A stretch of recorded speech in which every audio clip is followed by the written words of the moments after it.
예, 안녕하세요. 자, 이제 민사소송법 이제 기본 이제 이론 강의입니다. 그래서 지금 타겟은 이제 처음 이제 민사소송법을 공부하시는 분, 이제 그 타겟으로 이제 수업을 이제 진행을 하도록 하겠습니다. 그래서 올해 일단 이제 우리 그 2차 민사소송법이 이제 어떻게 나왔는지, 예, 그 부분을 살짝 이제 쟁점만 제가 좀, 보고 가는 게 좋거든요. 그래서 우리 목차 한번 봅시다. 예, 이제 올해 이제 어떤 부분이 이제 민사소송 나왔는지. 그러니까 이게 뭐 잘 찍었네 맞네가 아니고 민사소송법은 일단 나올 것만 딱 정해져 있습니다. 자, 우리 그 목차를 보시면은 어떤 부분을 이제 체크를 조금 하셔야 되냐면 그 소송물 부분을 이제 잠깐 이제 표시를 좀 해놓으세요. 예, 그래서 이게 2017년 2차. 자, 소송물 이제 표시를 조금 해놓으시고 그 다음에 이제 많이 이제 다들 이제 예측을 하셨던 거죠. 3장의 증거, 자백, 그 부분을 이제 별표를 치놓으시면 됩니다. 증거 자백. 그 다음에, 이게 참 이게 참 좋은 것 같아요. 이제는 이게 우리 민사소송법 같은 경우에 원래 이제 행정쟁송법에서 이제 같이 있다가 이제 민사소송법이 따로 나온 케이스거든요. 그래서 보통 민사소송법 선택하시는 분들이 이유가 이게 꼭 느낌이 이제 어떠냐면 옛날부터 준비하신 분들은 두 과목이 이제 그러니까 한 과목 같은 느낌인 거야. 알죠? 그래서 원래는 이제 한 과목이 지금 두 과목으로 이제 뻗어 나온 겁니다. 그래서 이게 이렇게 좀 잘 찍히는데, 거기 보면은 2절에, 한번 찾아보세요. 다수 당사자 편에 보면 제3자의 소송 참가라고 있습니다. 2절에, 제3자의 소송 참가, 보조 참가. 이제 올해 이 부분을 이제 제대로 냈죠. 그래서 보조 참가. 자, 그겁니다. 그래서 이게 이제 우리 수업을 하다 보면은 아마 8회차 정도 수업을 하면서 제가 계속 지금까지 어떤 식으로 기출이 나왔는지 일단 기출이 핵심입니다. 그죠? 그래서 기출에 따라서 그걸 기준으로 이제 계속 기본 어떤 내용들, 그리고 더 중요한 거는 기출에 나오는 부분이 계속 나오는 것도 있고, 그 다음에 이제 이전에 작년에 나왔으니까 지금은 안 나오는 케이스도 있고, 되겠습니까? 이제 그 부분을 일단 표시를 하시고, 그렇습니다. 일단 잠시 제 소개를 하자면, 이제 저 지금 현재 하늘법무법인에 이제 전현주 변호사로 이제 재직을 하고 있고, 사실 민사소송법 이렇게 강의를 하다 보면은 아무래도 이제 실무 같은 경우에 이제 도움을 좀 많이 받습니다. 그래서 특히 민사소송법은 저도 이게 한 6년 정도 강의를 했는데 어렵게 사실은 준비하신 우리 변시 대비 같은 경우에는 조금 어렵게 이제 깊숙하게 들어가야 되지만, 우리 공인노무사 민사소송법 이거 그러니까 2차 선택 아닙니까? 그래서 선택 과목을 어렵게 공부하실 필요는 없습니다. 됐습니까? 그걸 먼저 이해를 하시고 어떻게 하면은 제일 쉽게 접근을 하고, 절차법 아닙니까? 그래서 절차라는 건 제일 중요한 거 처음부터 끝까지 그냥 왔다 갔다 몇 번만 하기만 하면 됩니다. 알죠? 그 부분. 그러니까 어렵게 들어가면은 끝까지 못 가는 거야. 그래서 최대한 어떻게 하든 내가 쉽게 내 손에 딱 잡힐 수 있을 만큼, 알죠? 절차법은 항상 그렇게 이제 공부를 하셔야 됩니다. 그래서 제가 강의를 하는 게 이제 소장을 기준으로 갑니다. 이게 왜 그러냐면 민사소송법에 결국 최종은 이제 소장을 만들어내는 이제 그 항목이기 때문에 항상 저희 변호사들이 항상 이게 민사소송법 건드릴 때는 그거밖에 없습니다. 소장을 갖고 민사소송법을 접근해야 제일 쉽게 움직이니까. 됐습니다. 그래서 내가 우리 소장을 흔들 수 있는 어떤 이론이 있습니다. 공부를 하다 보면. 그래서 흔들 수 있는 그 이론을 공부를 하고 되죠. 근데 이 소장이 전혀 영향력이 없는 부분에 대해서는 공부할 필요가 없습니다. 이제 그렇게 강약 조절을 하시면 됩니다. 알죠? 그래서 처음 이제 우리가 소장을 딱 쓰면은 맨 처음 쓰는 게 이제 뭐냐면, 자, 원고, 자, 피고, 되겠습니까? 그걸 이제 민사소송법에서는 어떤 용어로 흘러가냐면 이제 당사자라는 이제 말을 씁니다. 되겠습니까? 그래서 원고, 피고를 쓰고 그 다음에 어떤 청구해소를 씁니다. 우리 법대생들 같은 경우에는 사실 이거 적습니다. 왜냐하면 여기 안에서 사실 다 나오거든요. 되겠습니까? 그래서 이제 어떤 청구해서 사건의 특정을 합니다. 사건의 특정. 자, 사건 특정을 하는데, 자, 요게 이제 다른 말로, 자, 여기 이제 우리 이제 소위 말하는 이제 계속 중요하죠. 이게 지금 민사소송법 같은 경우에는 잠시만요. 자, 민사소송법 같은 경우에는 나오는 부분이 딱 정해져 있습니다. 그래서 이제 이게 한번 이제 선택하신 분 계속 선택을 하시는 이유가, 공부가 그런 게 있잖아요. 법학은 계속 시간이 지나면서도 그대로 실력이 있는 경우도 있고, 계속 시간이 지나면서 이렇게 쌓이는 경우가 있습니다. 이게 민사소송법 절차법이기 때문에 약간 이제 그런 메리트는 있습니다. 그래서 일단 우리가 요 특정을 한다. 요걸 이제 아까 제일 중요한 소송물. 제가 왜 그걸 이제 좀 거창하게 얘기했냐면, 소송물은 진짜 중요합니다. 소송물 이제 진짜 중요하다 이 생각. 제가 중요하다는 건 매번 나옵니다. 내가 만약 시험을 딱 쳤는데 소송물의 이론을 안 썼다. 그러면 쟁점이 하나 날아간 겁니다. 되겠습니까? 이제 그런 식으로 이제 접근을 하시면 됩니다. 그래서 어떤 청구에서, 어떤 청구에서 이제 넘어가면은 그 다음에 이제 청구 취지가 나옵니다. 자, 그 다음에 이제 청구 원인. 됐습니까? 그래서 그 판을 벌린다죠. 소위 말하는. 됐습니까? 그래서 그 어느 정도 우리 법학을 하신 분들이면은 판사님들이 그런 거야. 아무나 이 심판은 판을 여는 게 아니고 이 소장을 보고 나서 이게 판을 열만한지 안 한지 그거부터 먼저 판단을 합니다. 됐습니까? 그걸 우리가 민소 용어에서 뭐라고 하냐면은 변론이 개시됐단 말을 합니다. 자, 변론 개시. 예, 우리 상식적으로 알지 않습니까? 만약에 변론 개시 전에, 변론 개시 전에 만약에 미성년자 애들이 만약에 소를 걸었다. 이게 어떻게 됐습니까? 소송이, 이게 잘 되는지 못 되는지 그걸 판단하기 전에 이미 소각과 판결로 판을 안 열고 끝나는 겁니다. 됐습니까? 그리고 이제 소송 요건이라서 변론 개시 전과 이제 변론 개시 후로 들어가는데 변론 개시 후에서는 제일 중요한 원리가 이제 뭐냐면은 자, 처분권주의입니다. 이게 첫날은 조금 힘드실 수 있습니다. 왜냐하면 전체를 우리가 한번 개관을 하고 이제 움직이는 거기 때문에 그래서 그걸 좀 연애하시고 그래서 이게 나중에 한 셋째 날, 넷째 날 제가 막 이제 설명하면 조금 다르게 들려야 됩니다. 됐습니까? 그래서 변론 개시, 이게 변론주의를 전체 지배하는 게 이제 처분권주의하고 이제 소위 말하는 이제 변론주의가 있습니다. 요거 두 개 구분하는 게 이제 실력이죠. 됐습니까? 요 부분 시험이 많이 나옵니다. 그래서 청구 취지를 지배하는 원리를 이제 그거를 이제 처분권주의랍니다. 청구 취지. 지금 분필이 좀 이상합니다. 자, 그다음에 청구 원인을 지배하는 원리. 자, 그게 이제 변론주의가 됩니다. 그럼 이제 머릿속에 요 두 개가 조금 구분을 해야 되겠구나 이 생각을 먼저 하셔요. 저도 이제 이거 그 로스쿨 재학생들 지도하다 보면은 한 2년 3년 민소하신 분들이 제일 헷갈려하는 부분이 이 부분입니다. 우리는 그렇게까지 할 필요는 없고 그래서 짤막하게 처분권주의가 뭐고 변론주의가 뭐고 일단 그거를 이해하시는 게 맞습니다. 자, 그래서 소장이 쭉 이제 나가다가 많이 쓰겠죠. 소장은 보통 우리 뭐 10장 쓸 때도 있고 뭐 어쨌든은 한 2장만에 끝난 경우도 있습니다. 이제 그렇게 쭉 이제 쓰고 그게 대체로 청구원이죠. 청구원이 다 쓰고 나면은 그다음에 이제 날짜를 쓰고 그다음에 어떤 뭐 법무법인 이제 쓰고 그다음에 요 마지막에 이제 여기 이제 오늘 이제 우리 공부하는 거죠. 어떤 내가 법원에 기증을 하겠다. 어떤 법원 기증. 자, 그래서 요 부분 우리가 이제 법원이라고 말했습니다. 자, 일단 제가 이제 이렇게 이제 펼쳐놓은 이유가 뭐냐면은 제가 그 얘기를 했잖아요. 우리가 지금 앞으로 1회차, 2회차, 3회차 동안 뭐를 하냐면은 변론 개시 전에 얘기를 할 겁니다. 변론 개시 전에. 자, 그러니까 어떤 요건이 있으면은 판을 못 여는 경우가 있습니다. 됐습니까? 그러면 그게 어떤 경우인데 그게 소위 말하는 민사소송법에서는 소송 요건이라는 말을 씁니다. 그래서 이 소송 요건이 없으면은 이 판은 못 열겠다. 그럼 우리 어떻게 되겠습니까? 한번 찍어보세요. 우리가 법원이 내릴 수 있는 판결이 딱 정확하게 이제 4가지 정도가 있습니다. 이제 첫날 좀 어렵다 했습니다. 이 전체를 우리 한번 개관을 해야 되니까 법원이 내릴 수 있는 판결 첫 번째 판단은 뭐였습니까? 첫 번째 판결 이제 우리가 소각합 판결이랍니다. 자, 이걸 이제 우리가 법원의 판결이랍니다. 자, 그 다음에 이제 우리가 막 이제 진행을 하다 보면 이제 여기서부터는 이제 판이 벌려진 겁니다. 판을 열고 나서 보니까, 원고가 이겼다. 자, 원고가 이겼다. 이거 뭐랍니까? 원고 전부 승소 판결이라죠. 되겠습니까? 자, 그걸 우리가 용어에, 우리는 답안지에는 뭐라고 쓰냐면, 그래서 청구 인용 판결. 제가 보통 칠판에 쓰는 거는 이해하는 경우 아니면은 그다음에 이제 실제 답안지에 적시를 해야 될 그 키워드를 적는 겁니다. 됐습니까? 그래서 어느 정도 이해를 하시고 어느 정도는 필기에다가 내가 요런 이런 단어를 다 써야 되겠구나. 됐습니까? 이제 그 생각을 이제 하셔야 되는 겁니다. 좀 전략적으로. 그다음에 원고가 전부 지면 어떻게 됩니까? 원고가 전부 지면 그래서 그거는 이제 우리가 청구 기각 판결이랍니다. 그래서 우리 딱 답안지 이렇게 채점하다 보면은 딱 느낌이 오죠. 이게 답안지 2차는 특히 뭐가 있냐면은 용어를 잘 쓰셔야 됩니다. 이게 뭐 청구각하 이러면은 좀 점수가 많이 내려가겠죠. 이미지상 무슨 알겠어요. 그리고 일단은 용어부터 먼저 주의를 하셔야 됩니다. 초반에는. 그래서 소각하 판결, 그다음에 청구 인용, 그다음에 청구 기각. 근데 대체로 어떤 경우냐? 전부 이기고 전부 지는 게임은 없습니다. 됐습니까? 그래서 우리가 보통 일부 인용 판결. 자, 요게 이제 법원이 내릴 수 있는 판결 4가지입니다. 되겠습니까? 이렇게 일단 먼저 이해를 하시고 그러면은 지금 여기서 우리가 제가 이제 우리 오늘 이제 1회차, 2차, 3회차 동안 요 부분을 한다는데 소송 요건이 없으면 이 4가지 중에서 어떤 판결이 난다는 겁니까?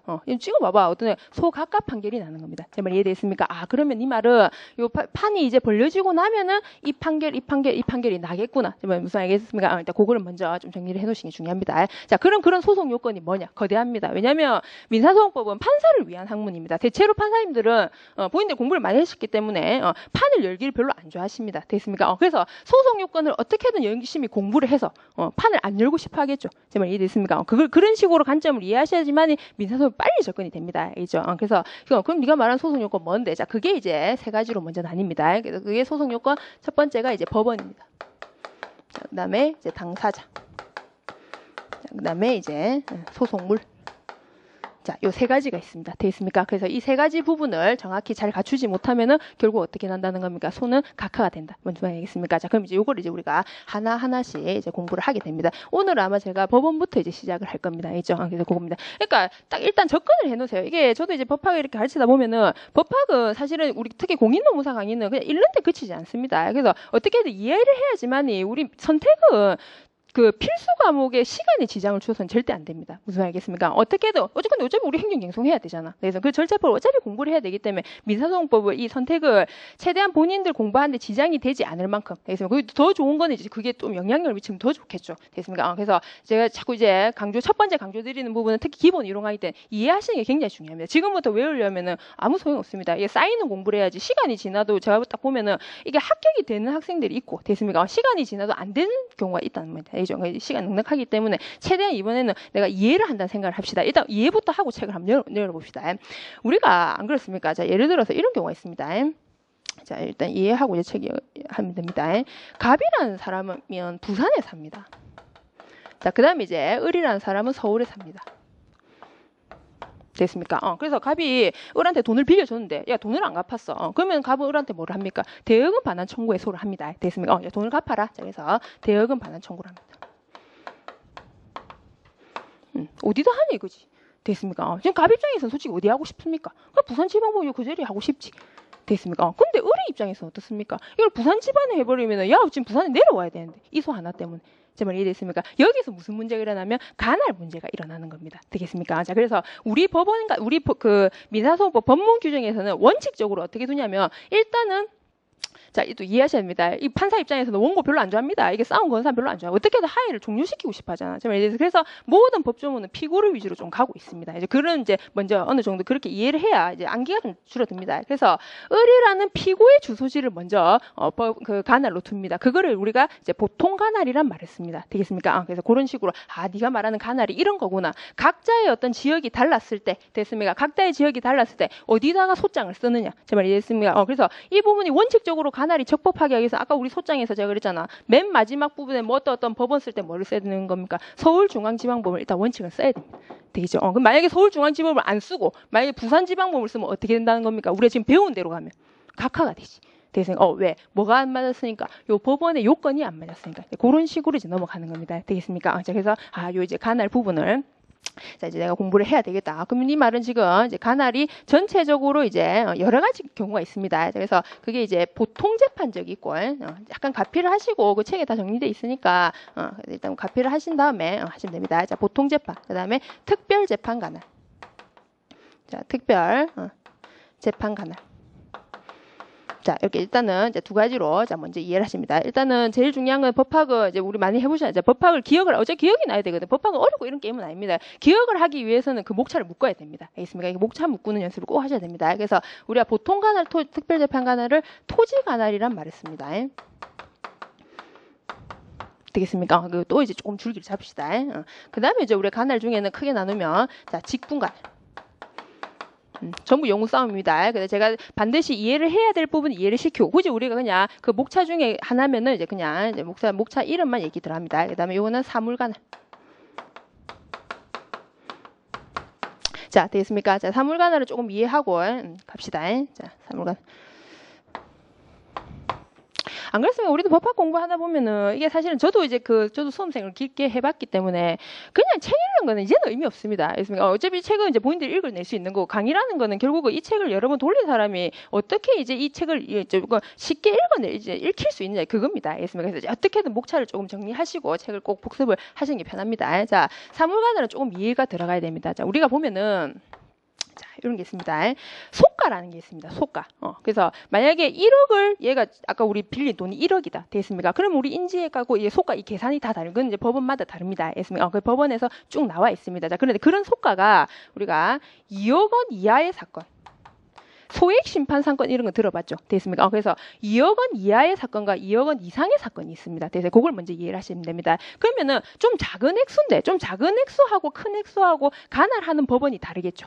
제 말이 이랬습니까? 자, 요거를 우리가 토지 가날이라 안 하고 이제 사물 가날이란 말을 씁니다. 자, 다시 가겠습니다. 자, 제가 뭐랬냐면 만약에 얘가 지금 내고 이제 돈을 한 500 빌렸다. 그래 난 내한테 돈 500 갚아라. 됐습니까? 이 500 갚아라 하는 요 법원 가날하고 이건 어떤 지역 문제는 아니죠. 됐습니까? 근데 어떤 거는 얘가 지금 한 5억 정도 됩니다. 됐습니까? 그래서 한 얘가 5억을 내한테 빌렸는데 5억 갚아라. 이런 거 하고 이 부분의 가날이 다 다르다는 거예요. 되죠? 요거를 우리가 사물 가날의 영역이라 합니다. 됐습니까? 지금 어떤 부분을 우리가 좀 이해를 하셔야 되면 그러면 네 말은 2억 원 이하, 2억 원 이하. 됐습니까? 2억 원 이하는 일단 어디로 가야 되냐면은 자, 지방법원 단독부를 먼저 가야 됩니다. 이건 지금 제가 이제 설마하면서 그냥 드리는 겁니다. 이게 제일 기본적인 건 이걸 막 직접적으로 묻지는 않습니다. 근데 우리는 이제 제가 완전히 이제 기본인 걸 생각을 하고 제가 지금 강의를 하는 거니까 이 부분도 혹시 모르시면 꼭 정리를 해놓으세요. 왜냐하면 답안지 딱 쓰다 보면 이게 느낌이 납니다. 알죠? 그게 딱 직접적으로 안 들어가도. 그래서 지방법원 단독부에 이제 먼저 들어갑니다. 되겠습니까? 자, 그럼 네 말은 2억 원 이하에서는, 2억 원 이상에서는, 그러니까 2억 원이 넘어가는 케이스에서는 그때는 우리가 지방법원 합의부로 갑니다. 그래서 단독부 합의, 단독부 사건, 합의부 사건 이런 게 있습니다. 그럼 그거의 기준은 뭐라는 겁니까? 소가 2억 원 됐습니까? 이거는 이제 이전에 개정이 됐습니다. 원래 1억 원 이하였는데 이건 계속 개정되고 있습니다. 그거는 이제 우리 할 때마다 마지막 이제 우리가 법 개정 검토하는 거고. 자, 그러면 단독 사건에 만약에 불만이 있다. 자, 단독이 일단 1심이죠. 근데 우리는 어차피 헌법에 3심제를 보장하지 않습니까? 신급제도를 보장합니다. 그러면 얘가 만약에 이 부분에 불만이 많다. 그럼 어디로 가야 됩니까? 2심으로 올라가야 되겠죠. 2심 어디입니까? 그래서 거기에 이제 보면은 2층에 있습니다. 지방법원 항소부라는 데가 있습니다. 자, 그래서 지금 2억 원 이하의 어떤 사건은 단독부로 가고 그다음에 거기에 대한 2심이 어디라는 겁니까? 지방법원 항소부에 있습니다. 그래서 나중에 우리 책 읽을 때 헷갈리시기 때문에 꼭 이건 정리해 놓으세요. 그럼 요게 이제 2심이면 또 불만이 있다는 거야. 그래서 또 보면서 야 이제 어디로 가야 됩니까? 바로 대법원으로 갑니다. 되죠? 그래서 바로 이제 대법원으로 가는 거. 그럼 꼭 이해를 해놓으세요. 무조건 2심은 고등법이 이건 아닙니다. 이거 좀 구분해 놓으시고. 자, 만약에 2억 원 이상이다. 그러면 일단은 합의부 사건입니다. 이거는. 되겠죠? 그러면 합의부에 만약에 불만이 있으면 이제 어디로 가야 됩니까? 그렇죠. 고등법원으로 가야죠. 되겠죠? 그래서 요게 2억 원 이상 사건은 1심이 이제 합의부고, 그 다음에 요게 이제 고등법원이 2심입니다. 그 다음에 이제 3심.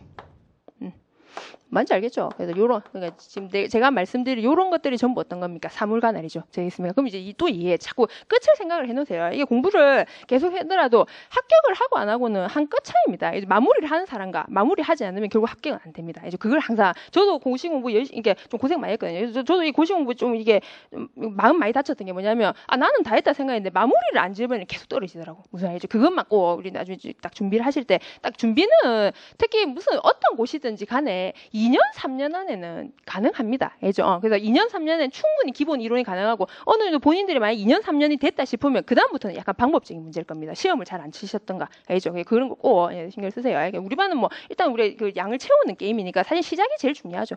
뭘 해도 저도 이제 강의가 이렇게 쭉 돌아가면은 기본 이론 강의가 사실 제일 중요합니다. 마무리 특강 때는 서로 열심히 해야지. 그래서 서로 마음이 급하니까. 근데 그때는 이미 늦은 겁니다. 알죠? 그래서 기본 이론 요거 하실 때 이때가 사실 제일 이제 그때 판가름이 나는 거죠. 그래서 근데 만약에 얘가 5억짜리인데 여기 단독부였다. 이거 어떻게 됩니까? 소각화 되겠지. 그래서 뭐가 없으니까 가날 문제면서 이거는 소송 요건 문제니까 결국은 이것도 막 소각화 판결이 나는 거. 제 말 이해됐습니까? 이걸 먼저 이해를 하셔야 됩니다. 알겠습니까? 근데 여기 약간 예외가 있는 게 사실은 결론적으로 가날은 소각화가 안 납니다. 그냥 이송시킵니다. 예를 들어서 만약에 얘가 지금 부산에 그러니까 아까 얘 있잖아. 아까 얘 부산에 이제 집 편하려고 부산에 저 소장 집어였습니다. 그런데 이제 원래는 서울이 아까 가날이었잖아. 피고 주소지가 원칙이니까. 그래서 근데 부산에 옮겨놨다. 그러면 어떻게 한다는 겁니까? 소각화 안 시키고 그냥 서울로 보냅니다. 그걸 이제 얼마나 하냐면 이송제도란 말을 씁니다. 제 말이 되겠죠? 그렇게 이제.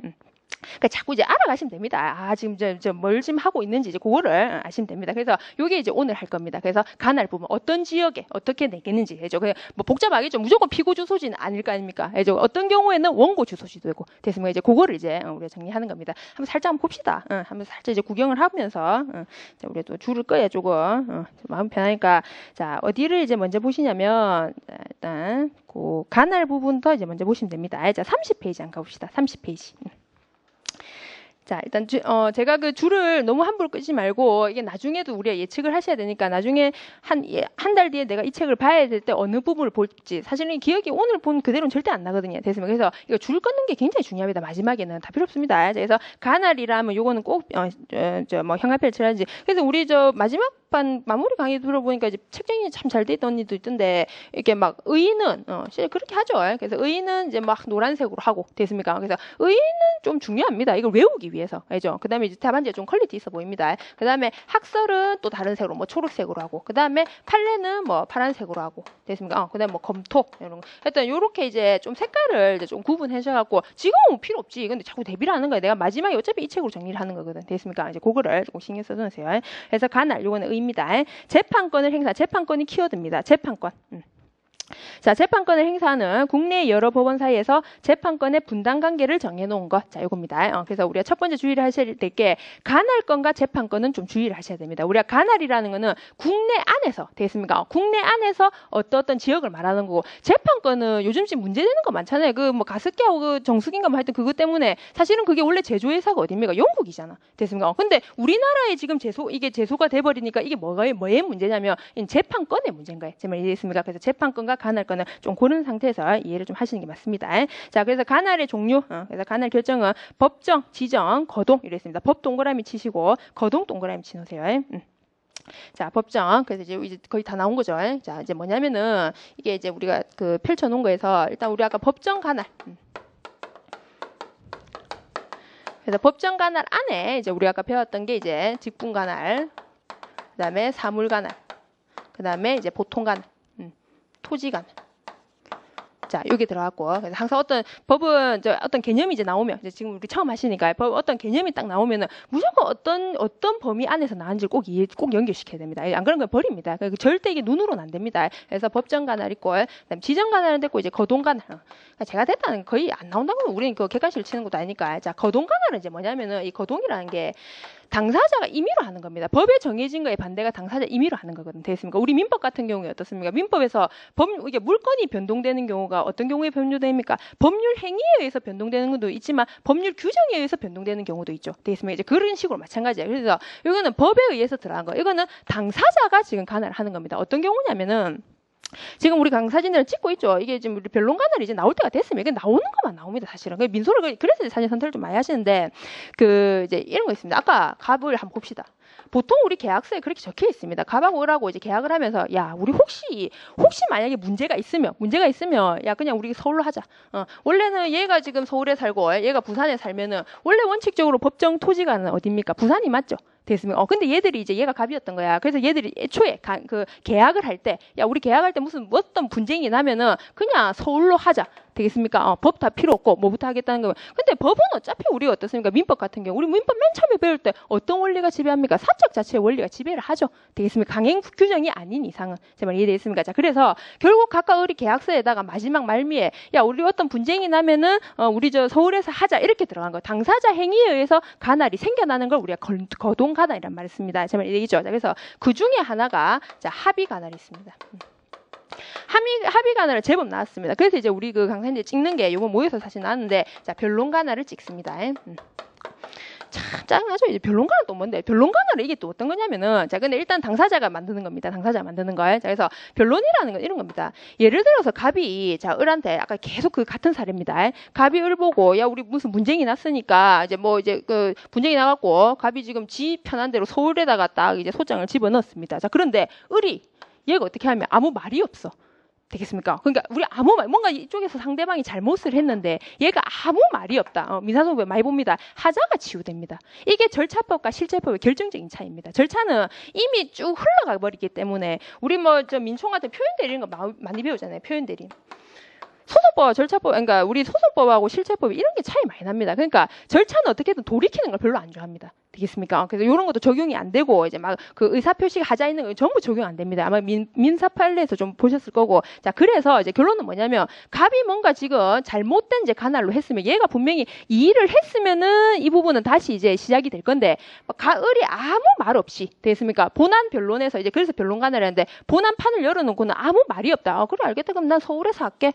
되면 이랬습니까? 그렇게 얘가 지가 스스로 변론을 해서 그 간할이 만들어진 거 아무 이유 없이 됐습니까? 그래서 얘가 잘못을 했지만 뭔가 위반된 간할을 했지만은 얘가 아무 이유가 없이 아무 그냥 얘기를 안 한다. 그래서 하자가 치유되는 경우. 자, 그겁니다. 그래서 여기서 제일 중요한 게 본안에서 이제 변론을 해야 됩니다. 뭔지 알겠습니까? 그래서 요때 요 5가지 이제 논점을 이해하시면 됩니다. 그래서 법정 가날과 건홀 가날 있고, 지금 제일 중요한 거는 이 중요합니다. 변론 가날. 이게 나중에 다른 재행점과 연결되기 때문에 해서 토지 가날, 합의 가날, 변론 가날 되겠습니다. 요까지입니다. 자, 봅시다. 그럼 다시. 자, 소송법상 효과. 자, 전속 가날. 티 나오죠? 이제 전속 가날하고 나중에 전속자 합의가 좀 구분하셔야 됩니다. 자, 약간 줄은 일단 먼저 끕시다. 자, 직분 가날은 법률에 규정이 없어도 자, 전속 가날이지만 사물 가날, 토지 가날은 법률에 규정이 있어야 전속 가날이다. 자, 일단 요거는 줄만 끊으세요. 현관펜 칠하지 마시고. 그러면 전부 이제 개념 싸움이죠. 자, 전속 가날. 자, 그래서 제가 막 이거는 우리 그 객관식 하는 애들 이제 외우는 거고, 일단 전속 가날이라는 거는 옆에다 살짝 적어 놓으시면 뭐라 적으시냐면은 이건 치유가 안 됩니다. 치유가 안 된다 해서 이거는 강행 규정입니다. 치유가 안 된다. 옆에다 살짝 적어 놓으세요. 강행 규정. 그래서 이게 응용이 가능합니다. 이게 정기금 판결의 뭐 변경해소 이런 게 만약에 혹시 아까 우리 그랬잖아. 갑이라는 애가 뭔가 가날을 위반했다. 가날을 위반했는데 을이 아무 말 안 한다. 그럼 어떻게 된다니까 하자 치유된 데 있죠. 그래서 거기에 가날이 생긴 데서 그게 이제 변론 가날인데 이거는 결국 사적 자치 원칙을 기준으로 하기 때문에 전속 가날이 위반된 경우 전속 가날 아까 제가 강행 규정이라 했잖아. 전속 가날이 위반된 경우에는 얘가 아무리 말 없이 가만히 있어도 이 부분은 변론 가날이 안 생깁니다. 알겠습니까? 이 부분 많이 나중에 이제 몇 번 읽어봅니다. 그래서 그거 먼저 이해를 하시고 자 그래서 저 보면은 그것만 살짝 줄을 꺼놓으면 되겠죠. 전속 가날의 소송법상 효과 해갖고 자 직권조사상 가날 경합 발생 안 되고 그걸 밑에 주세요. 합의 변론 가날은 발생 안 된다. 요 말을 이해를 잘 하셔야 됩니다. 합의나 변론 가날은 발생이 안 된다. 자 이제 그거 자, 근데 그에 반해서 임의가날은 임의가날, 전속가날에 반대겠죠. 임의가날 같은 경우에는 가날이나 경합이 발생하고 변론가날이 발생한다. 전부 이게 세트로 외우셔야 됩니다. 그래서 그것도 이제 체크해 놓으시고. 되겠습니까? 자, 이제 그겁니다. 자, 이제 직분가날 넘어가고 이제 사물가날 갑시다. 자, 사물가날이라 하면 아까 우리 사물가날이 뭐였습니까? 속가를 기준으로 속가 2억원 이하에는 단독, 뭐 합의 이런 거였죠. 됐습니다. 이제 그걸 조금 이제 우리 할자에서 한번 읽어봅시다. 사물가날이라 하면 1심 소송 사건을 다루는 지방법원 나오죠. 단독 판사 동그라미 치시고 합의 동그라미 치시고. 그래서 사건의 경중, 결국 이 경중이 표준이 속가입니다. 사건의 경중을 표준으로 재판권의 분당 관계를 정해놓은 거. 자, 이겁니다. 그래서 우리가 지금 기본 강의니까 마무리 때는 제가 이런 거 막 보지 말라는데 기본 강의니까 이런 거 한번 봐놓으세요. 근데 우리가 이렇게 막 객관식을 치는 건 아니라서. 그래서 근데 꼭 한 번씩 그냥 읽어보시면 됩니다. 근데 아직 여기까지 안 나옵니다. 요번에도 우리 민사 2차 민사소송법 이제 우리 막 이제 교수님들 말할 때 야, 이제는 좀 깊숙하게 내야 되지 않겠나 이랬는데 결국 또 나오는 것만 나오잖아. 되겠습니까? 그래서 이게 우리가 쟁점이라는 게 있잖아요. 민사소송법은 딱 10대 쟁점이 있습니다. 딱 그것만 나옵니다. 그래서 이게 이제 한 10대, 딱 한 10개 정도 있습니다. 그거 항상 나오는 거, 항상 나오는 거. 근데 이제 그 다음에 조금 나가면 이제 우리가 B급이라잖아. 그 밑에 단계. 근데 요번에도 B급이 하나도 안 났습니다. 그래서 이제 일단 우리가 수업을 할 때 기본 이론 강의는 일단 다 해드리지만은 이제 또 모의고사 하면 또 우리는 항상 기출을 기준으로 판단하기 때문에 그래서 제가 지금 말씀드린 거는 일단은 기출 중심으로 가세요. 이제 향후 지금 공인노무사가 한 2년, 3년까지는 그래도 이게 우리가 뭐 여기서 뭐 소부 볼 건 아니잖아. 그러니까 어떻게든 선택은 부담 없이 하면서 이제 그 절차법 이해 안 되신 분들 행정쟁송 어차피 하셔야 되니까 됐습니다. 그래서 절차법 이해하는 그 용도로 들어가지 너무 깊숙하게 들어갈 필요는 없습니다. 그래서 일단 근데 한 번은 봅시다. 그래서 이제 막 객관식 친 애들은 이거 또 해야 돼. 두 문자 따야 돼서 이제 해놨는데 자 재정 합의 가날 그다음에 2억 초과 민사 사건 자 그것만 표시하면 되겠죠. 2억 초과 민사 우린 그것만 좀 체크해 놓으시면 됩니다. 그다음 단독 판사 가날에는 2억 원 이하 자 그 부분을 표시해 놓으세요. 2억 원 이하. 자, 되겠습니까? 자, 그 다음에 이제 속가라는 것은, 자, 요거는 이제 줄 하나 쳐놓으세요. 이건 이제 우리가 그 법조문이기 때문에, 자, 속가란 원고가 서로서 달성하고자 하는 목적이 갖는, 자, 경제적 이익을 금전으로 평가한 금액. 자, 요것만 딱 표시해 놓으시면 됩니다. 자, 그래 놓고 그 밑에 이제 네 번째 동그라미가 있을 겁니다. 속가 산정의 표준 시기는 소재기시를 기준으로 한다. 요거 표시해 놓으시고, 속가 산정의, 자, 표준 시기는, 자, 소재기시를 자, 기준으로 한다. 자, 표시해 놓으세요. 이게 왜 이제 나중에 이제 왜 이제 헷갈리냐면 이제 한번 물어보겠습니다. 다시 자꾸 이제 제가 처음으로 돌아가고 계속 그렇게 할 겁니다. 중간에 이게 절차이기 때문에 계속 처음에 내가 전체를 알고 어떤 부분적으로 들어가지 말고 전체 속의 부분을 자꾸 이해를 하셔야 됩니다. 되겠습니까? 아까 제가 그랬잖아. 그 소송에서는 제일 중요한 게 판이 열리느냐, 판이 열리지 않느냐. 되겠습니까? 그래서 판이 열린다. 그걸 제가 뭐랬는데 본안이 계십니다. 변론이 시작된다. 알겠습니까? 그러면 본안 전에는 전부 뭐 하겠다는 겁니까? 서류를 움직이는 겁니다. 그래서 우리 원고가 처음에 싸움을 걸고자 하는 제일 첫 번째 서면이 뭐냐면 이제 그게 소장입니다. 자, 이게 지금 재판의 1년의 절차를 한번 이제 가고 갑시다. 그래서 제가 첫 시간 조금 괴롭습니다. 그 어쩔 수 없죠. 이게 전체를 다 이제 움직여야 되기 때문에. 자, 우리 첫 번째 이제 원고가 이제 싸움을 걸기 위해서 쓰는 거 되겠습니까? 그래서 이거 한 장 쓰는데 이제 300 아닙니까? 딱 그겁니다. 그래서 소장을 딱 날립니다. 그럼 이제 피고 어떠세요? 가만히 있을 수 없잖아. 그럼 피고가 이제 맨 첫 번째 내는 거 그게 뭡니까? 그래서 그게 이제 답변서라고 합니다. 살짝만 갈필해 놓으세요. 자, 답변서. 웃긴 게 뭐냐면 소장을 제출하고 나서 이제 소장 부분 송달하거든요. 그래서 부분 송달 이제 그 피고한테 하고 나서 이걸 30일 내에 답변서를 제출 안 할 때가 있습니다. 됐습니까? 싸우고자 하는 의지가 없죠. 그 무슨 판결을 내줘야지. 그때 우리가 나는 판결을 뭐냐면은 자, 이거는 약간 요것도 약간 A급입니다. 무변론 원고 승소 판결입니다. 무변론 원고 승소 판결. 판결이 나는 것 자체는 좀 중요합니다. 그래서 결국 말은 뭡니까? 변론도 하지 않고 어떻습니까? 원고가 다 이기는 겁니다. 되겠습니까? 그러면 네 말은 본안 개시 전에도 이런 판결이 하나 나올 수가 있겠구나 이 생각을 먼저 하셔야 됩니다. 됐습니까? 이거 전부 이제 내용이 다 나옵니다. 그래서 소장을 내고 답변을 했습니다. 그럼 이제 원고 또 어떻게 하겠습니까? 마구 싸우죠. 알겠습니까? 사람 많이 싸웁니다. 저도 참 이게 실무 딱 들어보니까 진짜 아무것도 아닌 것부터 싸웁니다. 특히 이혼 사건이 더 그렇잖아. 알겠습니까? 그래서 또 싸웁니다. 그럼 얘가 이제 또 원고 또 뭐 내겠습니까? 이제 내는 게 준비 서면입니다.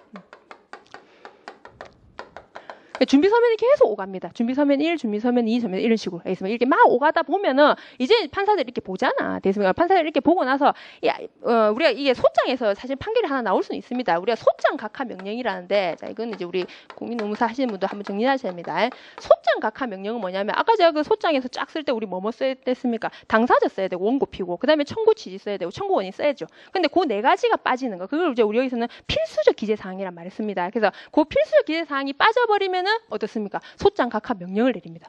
변호사들은 이게 지옥스러운 겁니다. 이게 똑바로 안 쓴 거지. 그래서 이러면 이제 바로 이거 손해배상 당합니다. 그래서 일단 그때 이거 한번 이제 나오고 소장 각하 명령 이제 전부 용어를 일단은 익숙하게 하시는 게 중요합니다. 첫 시간 이렇게 나면 제가 계속 반복합니다. 그러다 보면은 수업에서는 저절로 외워지는 걸 좀 잡으셔야 됩니다. 그게 이제 조금 수업을 이득을 받으셔야 되니까 아마 계속 이 부분 반복시킬 겁니다. 자, 그래서 이제 준비 서면이 막 이제 오갑니다. 오가고 나면은 이제 얘가 어떻게 하냐면은 본안을 바로 열지 않고 어떤 경우도 있냐면은 야 이거 너무 조금 헷갈리니까 서면 공방을 먼저 시키는 경우가 있습니다. 자, 그걸 이제 우리가 뭐라냐면 변론 준비 개시라는 게 있습니다. 변론 준비기. 제가 거의 첫날에 수업 듣고 나면은 보통 이제 민소 진짜 어렵구나. 많이 제가 보냅니다. 그래서 그건 어쩔 수 없잖아. 근데 어쨌든 이게 첫날 두째날 딱 고생하시면은 이게 딱 흘러가는 거는 딱 그대로입니다. 그래서 일단 변론 준비기일도 있고 변론기일도 있다. 이 생각을 이제 먼저 하시면 됩니다. 됐습니까? 그래서 이때 이제 변론 준비기일을 열면서 이제 여기서 서면 공방. 이때는 당사자가 출석이 필수는 아닙니다. 그래서 이렇게 하면 사건 정리가 막 일어나고 그래서 이렇게 이제 해서 야, 변론 준비했는데도 그냥 본안을 열어야 되겠다. 그럼 이제 본안이 시작되는 겁니다. 그럼 본안 이제 막 이제 시작되겠죠. 막 시작되다가 이제 입으로 하는 거 그만 좀 하자. 이제 그걸 뭐랍니까? 그 우리 민사 판례 읽을 수도 많잖아. 이게 민사소송법을 모르고는 민사 판례가 안 읽힙니다. 알겠습니까? 그걸 문제. 어차피 모든 게 절차를 통해서 판결이 나와버렸기 때문에 특히 노동법이 그렇잖아. 우리 전시준 제 선배님인데 항상 그러는 게 이제 민사소송법 가르칠 때 딱 그거를 염두에 두는 거야. 본인 노동법 판례는 어차피 많이 외워야 되거든. 됐습니까? 그래서 1년의 절차를 한번 이해하시고 그 판례를 이해하시면은 조금 그게 좀 도움 많이 받습니다. 이게 우리가 말이 다 끝나고 판결을 이제 할 만큼 다 하고 말이 다 끝나는 시점을 뭐라고 합니까? 말이 다 끝날 때. 자, 그걸 우리가 뭐라냐면 자, 사실심 변론 종결시란 말을 씁니다. 많이 들어봤을 거 아닙니까? 자, 사실심 변론. 말하는 거 이제 끝내라. 그래서 그때 사실심 변론 종결시라는 이제 말을 씁니다. 자, 사실심입니다. 자, 사실 이제 변론 종결시가 끝나고 나면 이제 뭐 합니까? 판사는. 이제 말은 다 끝났잖아. 그럼 이제 판사 뭐 하러 갑니까? 이제 다 들었잖아. 이제 얘들 막 싸우는 거. 알겠습니까? 처음에는 서면으로도 막 주고받았고, 서면 정리하니까 이것도 한번 해봤고, 그래서 애들 나와갖고 이제 막 입으로 하는 거 다 들어봤고, 이제 판사 뭐 하러 가야 됩니까? 판결서 작성하러 가야 되겠죠. 그래서 판결서 쓰고 나서 이제 판결을 선고합니다. 그래서 판결 선고. 됐습니까? 그래서 여기 형사랑 민사 좀 다릅니다. 형사 같은 경우에는 애가 나와야 말을 합니다. 되겠죠? 근데 우리 민사 같은 경우에는 잘 없습니다, 사람들이. 자기 뭐 형사 아닌 이상은 뭐 자기 사건이 뭐 그렇게 신경 안 쓸 때도 있거든. 2년, 3년 지나고 나면. 그래서 보통 이게 이제 소장 부분 이게 송달을 시킵니다. 그래서 그래 갖고 이제 송달된 날로부터 2주 안에 자, 송달된 날로부터 일단 송달을 기준으로 합니다. 자, 송달된 날로부터 2주 안에 우리 뭐 있어야 됩니까? 2주 안에 그렇죠. 상소를 해야죠. 상소.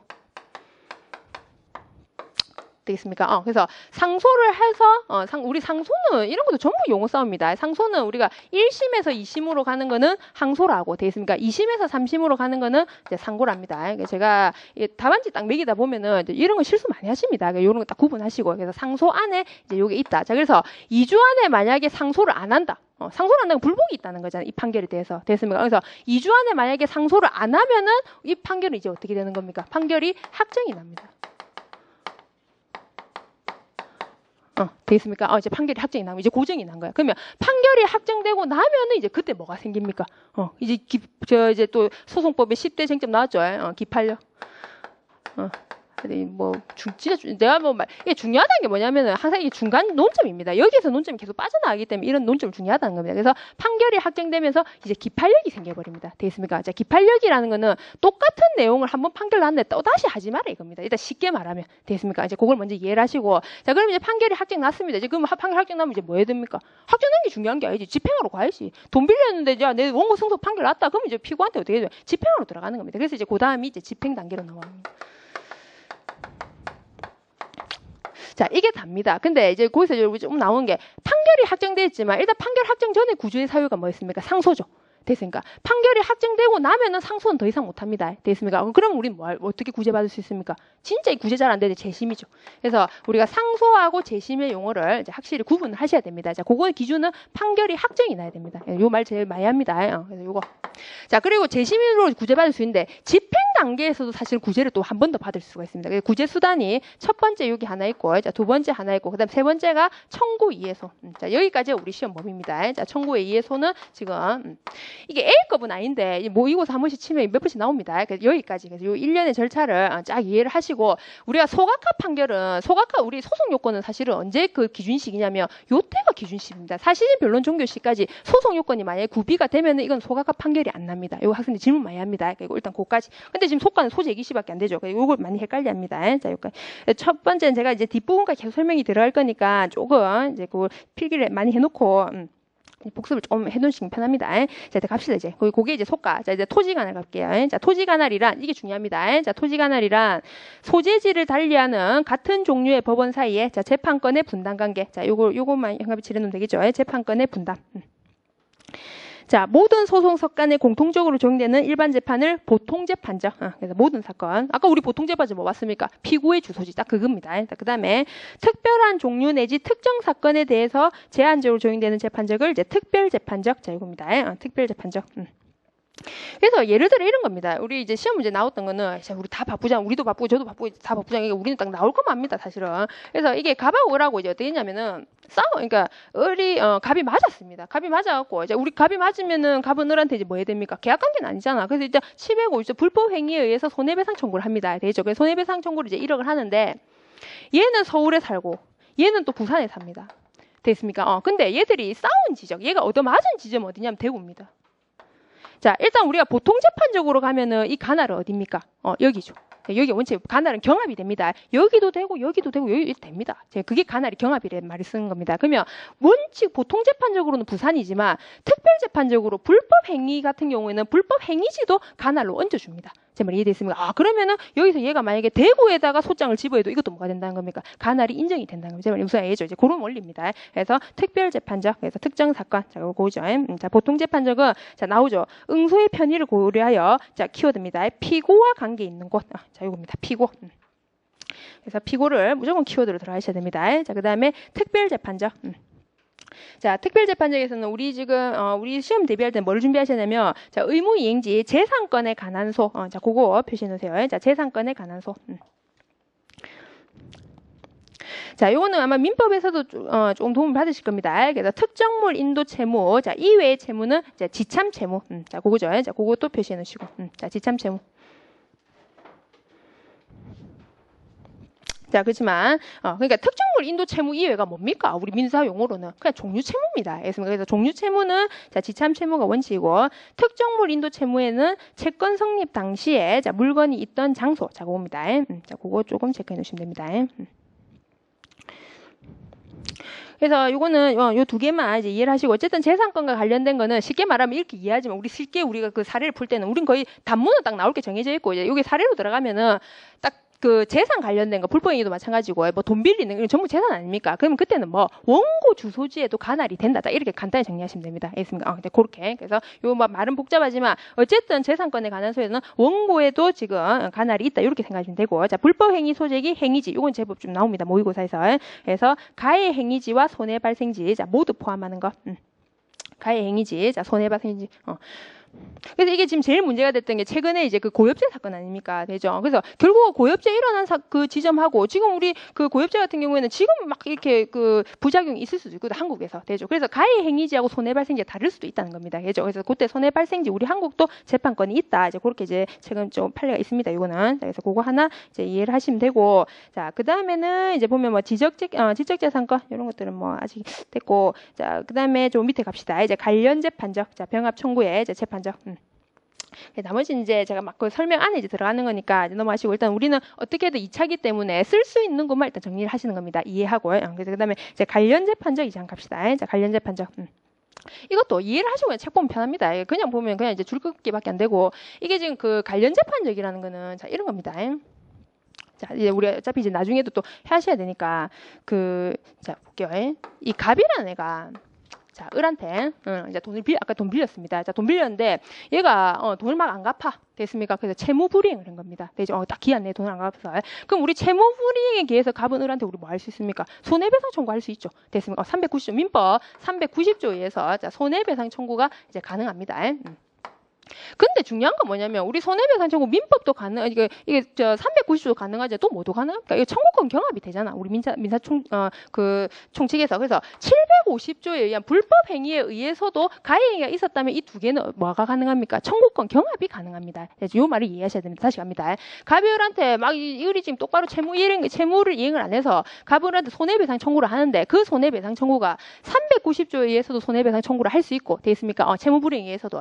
자, 그다음에 지금 불법 행위에 기해서도 손해배상 청구를 할 수가 있습니다. 되겠습니까? 그리고 우리가 민사 용어로는 뭐랍니까? 청구권이 경합된다 이 말 쓰죠. 되겠습니까? 자, 그래서 그거 하나 이제 체크를 해놓으시고. 자, 그러면은 이제 우리가 소장을 딱 쓸 때 어떻게 써야 되냐 이거죠. 소장을 딱 쓸 때는 자, 갑은 을한테 자, 이게 이제 우리 소위 말하는 이제 그 선택적 병합이라는데 청구가 두 개가 일단 들어가야 되면 청구가 하나가 아니죠. 되겠습니까? 청구가 하나가 아니고 두 개를 우리가 뭐라냐면 병합이라는 말을 씁니다. 이런 식으로 청구가 여러 개 병합을 우리가 무슨 병합이라냐면 자, 객관적 병합. 이름 아예 해야 되나? 이거 8일째 이거 분명히 외워집니다. 그래서 객관적 병합. 근데 우리가 이럴 수도 있거든. 보통 경우에는 이 갑이라는 애가 얘만 지금 상대로 이렇게 지금 지가 당한 게 아니고 여러 명을 상대로 당할 수도 있거든. 제 말 이해됐습니까? 그러면 말고도 좀 병하고 정하고 이렇게 여러 명한테 소를 겨누는 경우도 있습니다. 정말 이래 있죠. 그러면 이런 경우 여러 명 사람이 이렇게 병합됐다 해서 이거는 이제 우리가 주관적 병합이란 말을 씁니다. 그래서 전부 이거는 용어 싸움입니다. 그래서 객관적 병합, 주관적 병합. 자, 요거를 일단 먼저 이제 생각을 해놓으시고. 자, 그러면은 이제 중요한 거는 이제 여기는 이제 사람이 여러 명이 아니고 한 사람한테 여러 개의 청구를 하니까 그때는 이제 우리가 객관적 병합이라 했습니다. 됐습니까? 자, 그걸 먼저 이해해 놓으시고 이제 머리 좀 잡으셔야 되면 갑이 이제 1억을 청구합니다. 청구 취지는 무색 투명해서 1억 청구하는데 이게 답니다. 그럼 청구 원인은 이걸 써줘야 되는데 자, 1억을 청구하는데 이 1억을 청구한 이유가 390조 민법 390조에 의한 채무 불이행에 기해서도 손해배상을 청구할 수 있고 되겠습니까? 자, 그 다음에 750조에 의해서도 손해배상 청구를 할 수 있습니다. 되겠습니까? 자, 이게 소가 얼마입니까? 한번 물어봅시다. 소가 1억이겠습니까? 2억이겠습니까? 그게 청구권 경합의 원리 아닙니까? 청구권 경합이라는 거는 결국 1억을 받으면 되지만 그걸 이걸로 바꾸냐 이걸로 바꾸냐 이겁니다. 제 말 이해됐습니까? 그럼 여기서 소가는 얼마? 2억이 아니고 1억만 갚아주면 됩니다. 요 말을 먼저 이해를 해놓으세요. 자, 이걸 우리가 민사소송법 용어에서는 예하거나 아니면 예하거나 이거를 우리가 선택적 병합이란 말을 씁니다. 자, 요까지 해놓고 자, 복잡하죠. 복잡한데 이제 우리가 지금 관련 병합을 잡아야 되니까 이 관련적 병합이라는 거는 이제 요 병합 안에서 나오는 건데 이제 관련적 그 갑이라는 애가 자, 주관적으로 갑시다. 갑이 을한테도 불만이 있었고 자, 병한테도 불만이 있었습니다. 이런 사건들은 이제 우리 그 택시 타고 이럴 때 우리 승객인데 내가 택시를 딱 탔는데 택시가 사고가 났다. 되겠습니까? 우리 승객은 누구한테 지금 손해배상을 청구해야 됩니까? 일단 택시 그 회사한테 먼저 손해배상 청구해야 되고 되겠습니까? 그 다음에 또 뭐 그 택시하고 그 부딪혔던 그 상대방 자동차 있잖아. 걔한테도 불법행위 손해배상 청구가 가능합니다. 되겠습니까? 그러면 우리 지금 이 택시 승객 같은 경우에는 여러 명한테 청구가 가능합니다. 일단 여기서는 계약관계는 아니죠. 택시 회사는 계약관계 가능할 수도 있겠죠. 되겠습니까? 그래서 일단은 여기서 750조 이렇게 여러 개 이제 청구가 이제 들어갑니다. 자, 근데 얘는 어디 사냐면 부산에 살고 얘는 어디 사냐면 저 대구에 삽니다. 뭔지 알겠습니까? 자, 그러면 갑이 이제 을한테 이제 청구를 하면서도 어디다가 그러니까 을한테 청구를 하는데 어디다가 소장을 냈냐면 대구에다 소장을 낸 거야. 대구에다가. 그럼 이 대구에 그 관할이 있느냐 이거지. 되겠습니까? 근데 이건 지금 얘들 무슨 관계입니까? 서로 관련성이 있죠. 제 말 이해됐습니까? 그래서 요때도 요 야가 대구에 살고 있기 때문에 어떻게 관할이 생긴다. 그게 이게 관련적인 관할이란 말씀입니다. 제 말 이해됐습니까? 요겁니다. 한번 봅시다. 이걸 먼저 이해만 하시면 됩니다. 자, 관련제 판적. 그래서 일단 병합 옆에다가는 살짝 요걸 좀 적어 놓으세요. 병합, 객관적 병합. 강의하다 보면 저게 제일 힘듭니다. 이게 다수당사자. 그래서 이게 우리가 좀 초반에 좀 미리 공부를 좀 해놓는 게 맞습니다. 자, 그래서 관련제 판적, 병합 청구. 원고가 하나의 소로서 여러 개 청구나 여러 명에게 요 조문이 이해가 되시면 됩니다. 여러 개의 청구나 여러 명에게 청구 시 그 청구 가운데 하나의 청구나 사람에 관해서 자, 뭐 이 주문에 따라서 토지 관할이 생기면 자, 요겁니다. 토지 관할이 있으면 원래 그 법원에 토지 관할이 없는 나머지 청구에 대해서도 그 법원에 토지 관할권이 생기는 것 되겠습니까? 이게 조문 그대로고 이 조문을 이해를 하시려면 사실 어떻습니까? 병합을 약간 이해가 들어가야 되는 겁니다. 알겠죠? 이제 그게 조금 그냥 법하면 그렇게 좀 당연하잖아요. 이게 뒤에 걸 알아야 이게 지금 앞에 게 읽히니까 자, 이제 거기까지입니다. 자, 공동소송의 적용 여부. 자, 조문 25조. 자, 이거 갑시다. 자, 어떻습니까? 주관적 병합은 뭡니까? 여러 명의 사람한테 청구하는 겁니다. 됐습니까? 그래서 그렇게 읽히시면 되고. 자, 주관적 병합의 경우, 자, 관련 재판적이 인정되기 위해서는 이제 약간 요건이 필요하다는 겁니다. 그래서 한 개소로서 여러 사람의 청구, 이건 이제 병합의 요건이고, 그 다음에 수소법원이 여러 사람에 대한 청구 중 적어도 한 사람에 관해서 관할권. 이건 무슨 말입니까? 만약 야는 지금 부산에 살고 야는 대구에 사는데 갑이 지금 관할을 어디다? 제주도에 있다. 이건 관련 재판은 아니죠. 제 말 이해됐습니까? 그래서 어떻게든 이 둘 중에 하나의 관할이 있어야 된답니다. 그 말을 이렇게 요건을 쓴 겁니다. 그래서 수소법원이 여러 사람에 대한 청구 중 적어도 한 사람에 대하여 관할권을 가질 것. 소송 목적이 되는 권리나 의무가 여러 사람에게 공통되거나 그 다음에 공통 원인. 이거 많이 나옵니다. 공통 동그라미 치시고 같은 원인. 요 이제 요 나중에 우리 공동소송 요건이기 때문에 이건 자주 봅니다. 자, 그 다음에 이제 관할 항정. 관할 항정의 원칙도 한 번씩 쓸 때가 있으면 관할 내용 나오면 한번 쓰셔야 되니까 이것도 현관펜 칠합시다. 그래서 줄을 꺼야 될 거 이해만 하시고 현관펜 칠하는 건 나중에 우리 마지막 정리할 때 현관펜 칠한 것만 이제 나중에 읽으시면 됩니다. 그래서 일단 관련 재판적이 인정되는 이상 관할권이 있는 청구가 치하되거나 각하되더라도 이미 다른 청구에 관하여 인정된 관련 재판에는 아무런 영향이 없다. 자, 치하 동그라미 치시고 각하 일단 동그라미 치놓으세요. 자, 그래서 한번 봅시다. 그래서 이게 좀 1교시에 제가 계속 말합니다. 이게 첫날 좀 고생해야 됩니다. 첫날 고생을 해버려야 나중에 안 힘듭니다. 왜냐면 우리 저 법대생들 알잖아. 민사소법 끝까지 절대 못 갑니다. 그게 끝까지 못한 게 애초에 처음 공부를 할 때 너무 이제 이게 약해버리면 그게 어려운 게 자꾸 밀려버리거든. 제발 이랬으면 그걸 자꾸 하나하나씩 이제 풀어나가야 됩니다. 자, 아까 제가 그 법원이 내릴 수 있는 판결. 법원이 아까 내리는 판결 우리 뭐뭐 있댔습니까? 4가지. 그게 이제 각하 판결이 있었고 계속 연습하셔야 됩니다. 됐습니까? 우리는 어쨌든 누구를 이겨야 되냐면 법학을 사실 몇 년 하신 분들 좀 이겨야 됩니다. 특히 이번에 지금 공인노무사 이제 준비하신 분들이 저도 이제 사법시험 준비했는데 사법시험이 끝나고 지금 전부 대거 공인노무사로 오시잖아. 안 그렇습니까? 그러면 결국 이제 민사소송법이든 행위제도 어렵게 나올 수밖에 없습니다.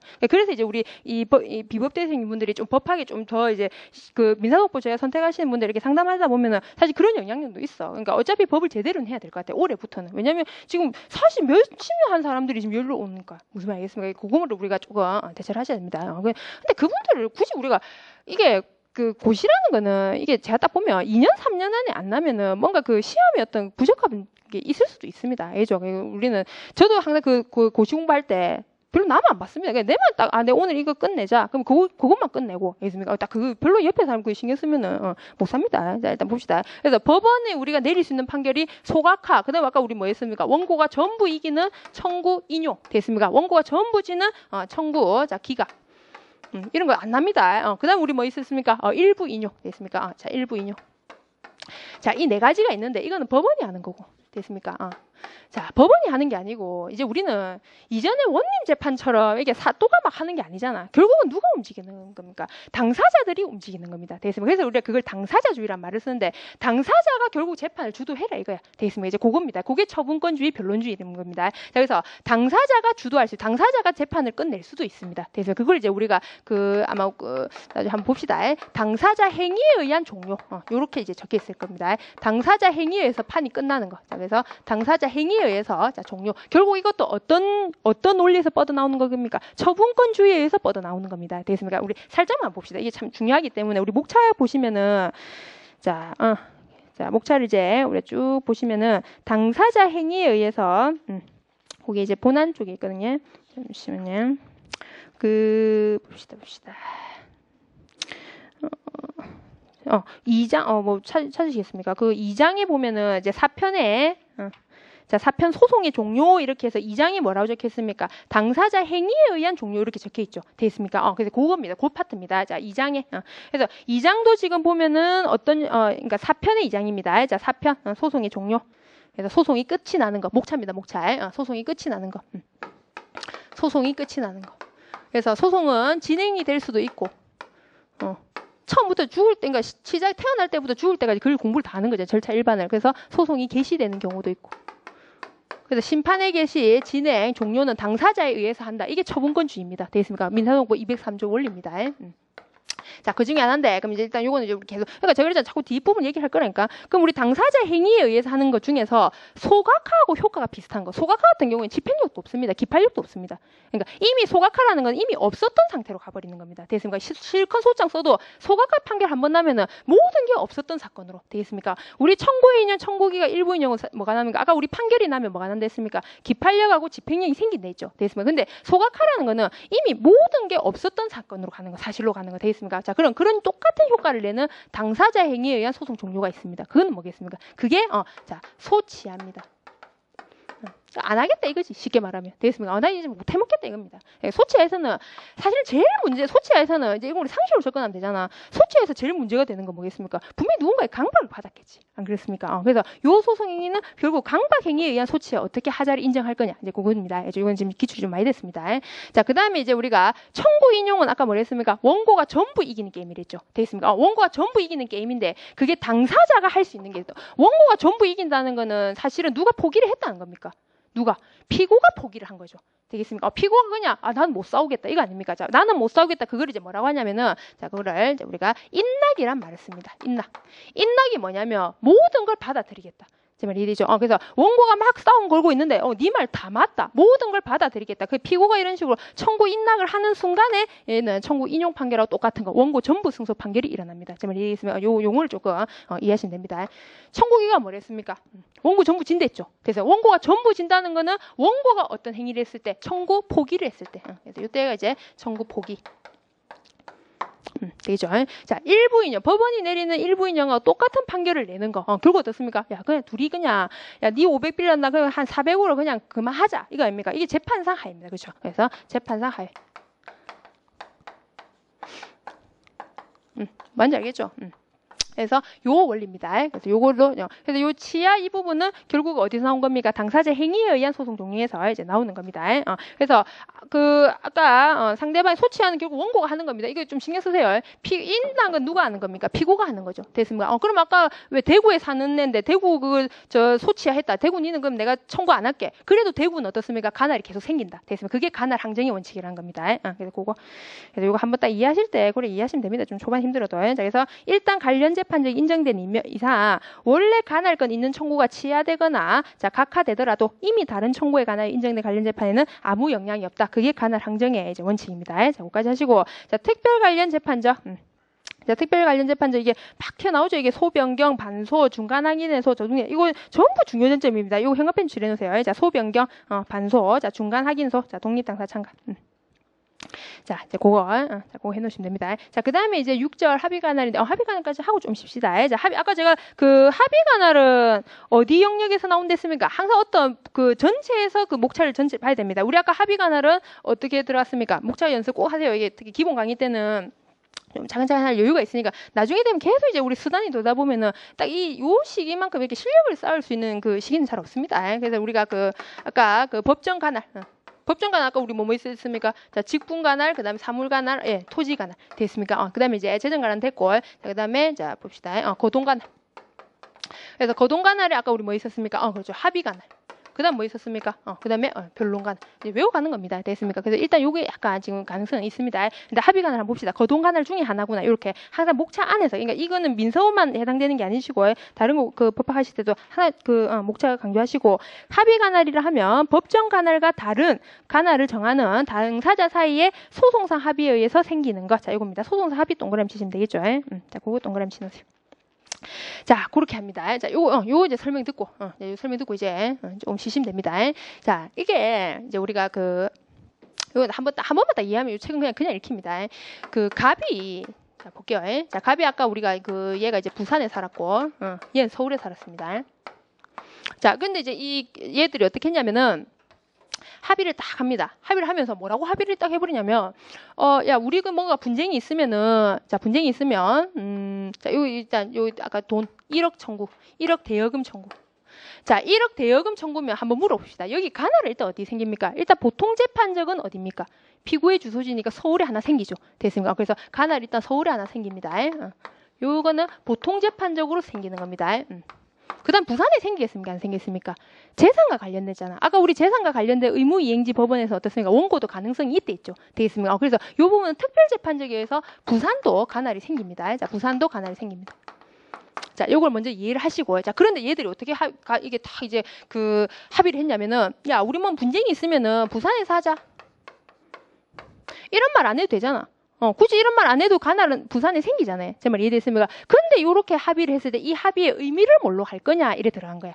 되겠습니까? 자, 그래서 합의의 의미는 자, 봅시다. 우리가 합의라는 거는 두 가지 합의가 있습니다. 전속적 합의가 있고, 자, 전속적 합의가 있고, 그 다음에 부가적 합의라는 게 있습니다. 자, 딱 느낌 오잖아. 아까 우리 전속가 이게 무조건 용어 싸움이라니까. 이게 전속적 합의라는 건 뭐냐면은 얘가 이런 의도로 얘기를 했다면은 아 서울은 그냥 배척하자는 의도가 아니겠느냐 이거죠.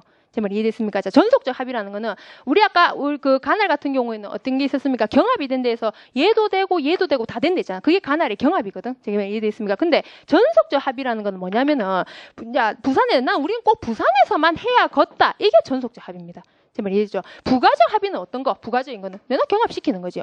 얘도 하고 얘도 하고 얘도 하고. 제 말 이해됐습니까? 그러면 쟁점은 뭐냐면 쟁점이 안 나오면 어차피 쟁점이 나오는 거고 우리가 2차로 나오니까 쟁점이 안 나온 부분은 얘가 그냥 야 우리는 부산에서만 하자 이렇게 말을 해버리면 그건 전속적 합의입니다. 요 말 이해하셔야 됩니다. 알겠습니까? 근데 얘가 그냥 우리는 부산에서 하자. 이건 굳이 부산에서 안 해도 이 말 안 해도 지금 당연히 되는데 이렇게 했잖아. 되겠죠? 그래서 요거를 이제 우리가 무슨 말을 쓰냐면 요런 용어가 들어왔을 때 법정 간할 중에 합의를 했을 때 자 그렇게 나중에 그 표현이 나옵니다.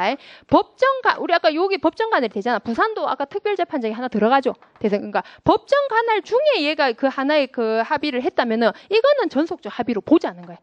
요 말을 이해하셔야 됩니다. 알겠습니까? 자, 다시. 자, 봅시다. 도대체 니 말 무슨 말인지 이제.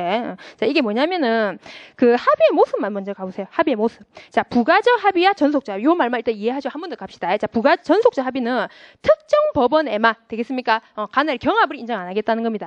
특정 법원에만 간할권을 인정하고, 법정 간할을 배제하는 전속적 합의. 제 말 이해했습니까? 그러니까 여기서는 무조건 간할이 몇 개라는 겁니까? 한 개만 있어야 된다는 거예요. 전속적 합의는. 되겠습니까? 자, 근데 그 밑에 부가적 합의는 법정 간할 외에 한 개 또는 수개의 법원을 더하는 합의.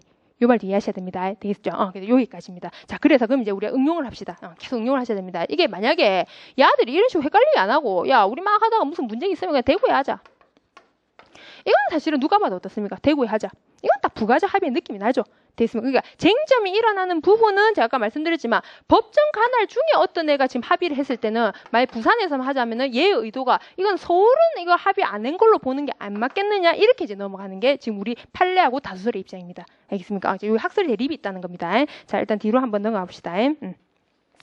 자, 그게 지금 보시면은 그 이제 판례 안 봅시다. 판례는 이제 요거는 파란색으로 그 좀 쓰셔야 됩니다. 그래서 합의 그 간할은 나오면 일단 합의 간할, 변론 간할 가능성이 있고 일단 우리가 쓸 부분을 좀 정리를 해야 되니까 당사자들이 자, 요걸 잘 읽어보세요. 법정 간할 법원에 속하는 여러 간할 법원 중 자, 요겁니다. 알겠죠? 그래서 법정 간할 법원에 속하는 여러 간할 법원 중 어느 하나의 법원을 간할 법원으로 하기로 약정을 했다면 되겠습니까? 자, 그와 같은 약정이 이루어진 국가 내에서 재판이 이루어질 것을 예상해서 그 국가 내에서의 전속적 간할 합의를 정하는 취지. 중간에 말 어렵습니다. 그냥 딱 우리가 적어야 될 건 뭐냐면은 법정 간할 법원 이게 키워드로 들어와야 되고 되겠습니까? 그래서 법정 간할 법원에 속하는 여러 간할 법원 중에 어느 하나의 법원을 간할 법원으로 약정이 하면은 그거는 전속적 간할 합의로 된다. 자, 이렇게 들어가는 겁니다. 알겠습니까? 그래서 요겁니다. 요 나중에 우리 사례로 연습할 때 한 번 더 이제 보시면 되고 자, 그다음에 국제 재판 간할 합의 같은 경우에는 이제 여러 가지 이제 다른 나라 우리 보통 그 중립 국가로서는 보통 그 프랑스를 많이 듭니다. 이게 우리 그 교류 같은 경우에는